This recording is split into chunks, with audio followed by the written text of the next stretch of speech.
Hello, Edwin here today, and once again playing on KOTH King.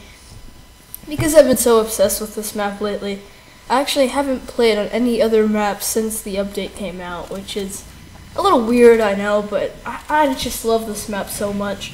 And today we're going to be playing as Pyro with the backburner, the shotgun, and the extinguisher, and I think I'm going to change over the phlogistonator later on in the gameplay. And this was supposed to be a live commentary initially, but then my audio got all messed up whenever it was recorded, and so I had to redo the audio, and here I am talking. But personally, I don't really mind talking a little bit, because it's my favorite part of making the gameplay, is doing the commentary itself, and I guess that should make sense. And this is like, as I mentioned in my other video, this is like the best map for Pyro out of the KOTH maps, because you can get behind people really easily, and that's why I use the backburner, because of those crits. And I do love air blasting, don't get me wrong, and I love developing that skill, but sometimes you just have to use the backburner to gain that little extra edge against all other classes. And for me, as I mentioned before, this is not one of my favorite weapons, and I prefer the default, but there are situations where this is superior, and I acknowledge that, and that's why I use this. And I usually use the flare gun, but today I just decided to try out the shotgun. Don't know if I get that many kills with it, but it does provide a good secondary weapon. And I was just glancing over to that medic because I thought he might have had full Uber, and I really do enjoy killing medics with full Uber, especially if it's like the crit screen, because then they really do lose a lot, and your kill gains kind of more.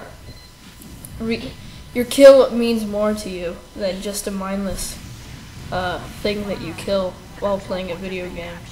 And I know that sounds pretty gruesome, but it reminds me of this comic I read a long time ago, where this guy develops a mod that every time you kill someone, it says a little biography about the person. So for instance, if you kill a little boy who's playing TF2, and then it's like he built a treehouse yesterday with his father, and you ended his dreams.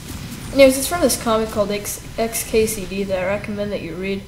I might put a link in the description. It's a very funny webcomic that I enjoy. So just referencing that there for some reason. I don't know why.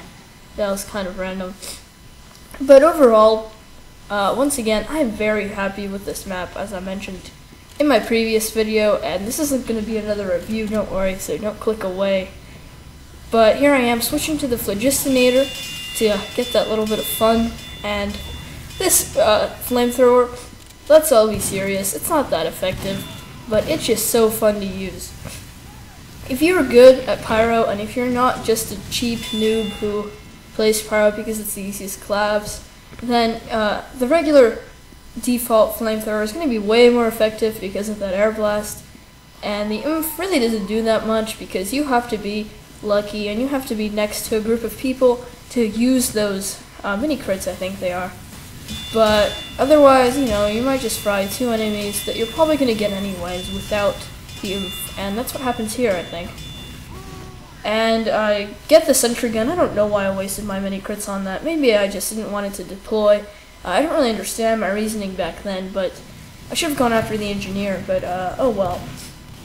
And another thing I wish could happen is that oomph builds up with damage instead of fire, because I think I tried to get a couple of shotgun damages to register for the oomph, but sadly I don't think it worked. Maybe it does, and I wasn't paying close attention, but I don't know, I don't think it works.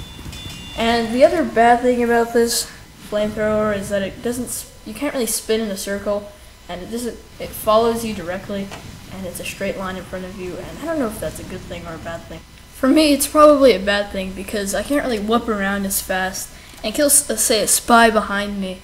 But for other people, it may be a good thing. It kind of depends on your style of Pyro and overall the way that you're playing. And whenever I made this gameplay, I was more accustomed to the map, and so I really used this passageway next to the point a lot, because you can really get into the action in a sort of surprising sort of way. without your enemies knowing, and that's where I used the shotgun a couple times. I believe I got the kill on him, I don't remember.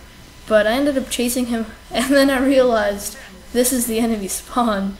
And so I come up and I kill this idle scout, and the round is almost over. I have my oomph, but then sadly I get backstabbed right as I was activating it. And that definitely is a con that's not mentioned in the description, that the oomph takes time to activate, and that it's doesn't activate immediately. And maybe that's a good thing, maybe that's a bad thing, because sometimes it makes my oomph better because I have time to kind of look around and see where the action is and where I should go. And but if there wasn't that, then I would just activate it, and I would just stand there, and I would be, where should I go? Like, what should I do? And I'm just kind of confused by myself. And as you can probably tell, I really have a strategic approach to this game. I want to do everything in the most tactical way possible, and sometimes that makes me really bad, and I know that for sure. But other people just mindlessly press the left click button and hope for the best, and I'm not against that. Sometimes I do that too, but personally I want to have a reason for everything and for every weapon. That's why I love this game so much. It's because it's very strategic, but yet it's so laid back, and people don't care how you do. They just care about how they're doing. And so it's not really that much of a team effort, even though it is called Team Fortress 2. And that guy is using that mod or whatever, whenever you're standing up and you're holding your weapon. And that's kind of funny, it always makes me crack up. But let's just cap this point, and I don't know why I decided to take out my shotgun. It probably wasn't the best idea. And sorry, I just get frozen here for a second, I don't know what happened. And I thought I was going to die for sure, because that like always happens to me. I always die. But then suddenly, like, nothing even happens. Maybe it was the server, because it didn't look like anyone really moved. But I don't know what happened there. So this is probably going to be reaching the end of this gameplay. Or maybe there's a little more. But thanks for watching, guys, and bye. I'm trying to advertise the Sleeping Dogs, which is like a game about people fighting each other in Hong Kong.